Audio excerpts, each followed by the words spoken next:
Hallelujah, praise the Lord. मेरे प्रिय मित्रों, सत्य के मार्ग में आपका स्वागत करते हैं और मैं संजीत कुमार आपको धन्यवाद करता हूं और मैं ईश्वर को भी धन्यवाद करता हूं क्योंकि ईश्वर ही ने आपसे मिलाने का मौका दिया है। तो आइए हम आज एक छोटी सी वचन पर जाएंगे।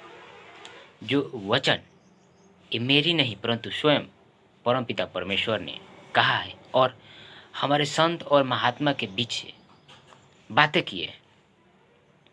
तो उस वचन में जाने से पहले मेरी प्रार्थना है कि आपको अगर अच्छा लगे तो ज़रूर आप लाइक और शेयर और कमेंट करें। आइए हम उस वचन को देखेंगे जो हमें मिलता है पवित्र शास्त्र मत्ती में लिखा है। और इस वचन को बताने वाले प्रभु यीशु मसीह स्वयं अपने मुंह से पहाड़ी उपदेश में कुछ लोगों के सामने कह रहे थे कि तुम दोष मत लगाओ कि तुम पर भी दोष न लगाया जाए। तुम किसी पर दोष मत लगाओ कि तुम पर भी दोष ना लगाया जाए, क्योंकि जिस प्रकार तुम किसी पर दोष लगाते हो उसी प्रकार तुम पर भी दोष लगाए जाएंगे। बस हम यहीं पे रुकेंगे और ठहरेंगे और अपने जीवन में देखेंगे क्या हम जो भी फील्ड में हैं, जो भी काम करते हैं, क्या अगर हमसे कोई गलती होता है तो क्या हम अपनी गलती को दूसरे पर सौंपते हैं? हमें ऐसा नहीं करनी है। हमें अपनी गलती को अपने पर मान लेना है। एक बार हम मान को देखेंगे, एक बार हम सत्य के साथ चलकर देखेंगे।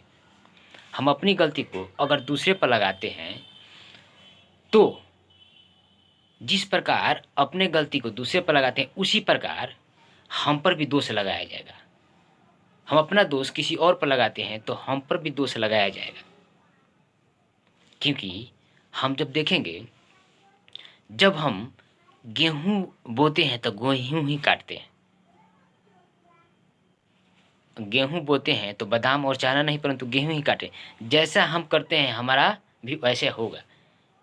आज हमें ज़रूरत है कि हम अपने गलतियों को और अपने भूल चूक को खुद सुधार लें, नहीं तो ये आगे चल के हमारे जीवन में तकलीफ और दुख लेके आएंगे ही आएंगे।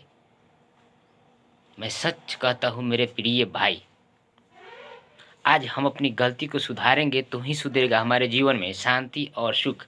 हम जो काम करेंगे वो सफल होगा। हम कर रहे हैं बुरा तो हमारे साथ भला कैसे होगा? हम जो बोएंगे वही काटेंगे। इस सृष्टि भी ये बात को बता रही है। आप अपने खेत में जो फसल लगाते हैं वही आप काटते हैं। आप इसी से देख लीजिए, अगर हम गलती करते हैं, हम अपने गलती को किसी और पर सौंपते हैं तो हमारे जीवन में सेम वही आता है दुख। क्योंकि परमेश्वर ईश्वर वो सब देखता है और उसके कारण हमें सजा देता है। अगर हम अपनी गलती को किसी और पर लगाते हैं तो हमारा भी वैसा ही मेरे साथ भी होता ही होगा।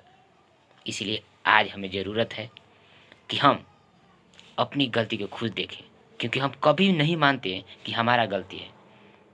किसी में बात विवाद में भी हम देखते हैं कि तुरंत हम कहते हैं कि हमारा गलती नहीं, उसका गलती है। नहीं, ऐसा नहीं है। अब से पहले हम अपनी गलती को देखें कि हम क्या कर रहे हैं। अगर हमारा सामने वाला भी गलती करता है तो भी उसे समस्या का समाधान है, उसे बातों से हल किया जा सकता है। तो हमें ज़रूरत है आज से अपने जीवन को परिवर्तन के लिए।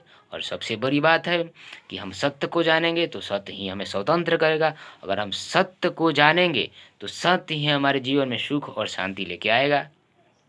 क्योंकि हम जो बोएंगे वही काटेंगे। तो हमारी ज़रूरत है कि हम किसी पर दोष न लगाएं। दोष लगाने से पहले हम अपने को जांचें। और मेरा भरोसा है और मेरी आशा है कि आप ज़रूर ऐसा ही करेंगे, क्योंकि ये मेरी नहीं परंतु ईश्वरीय बात है, ईश्वरीय वचन है। अगर आप इस पर चलेंगे तो अवश्य आपके जीवन में परिवर्तन को आप देखेंगे। मैं धन्यवाद करता हूँ कि आपने अपनी कीमती समय हमें दिया और हमारा भरोसा है कि आप अपने जीवन में ज़रूर परिवर्तन लाएंगे। मैं धन्यवाद करता हूँ आपको और ईश्वर को भी धन्यवाद करता हूँ। मिलेंगे नेक्स्ट वीडियो में। God bless you. ईश्वर आपको आशीष दे।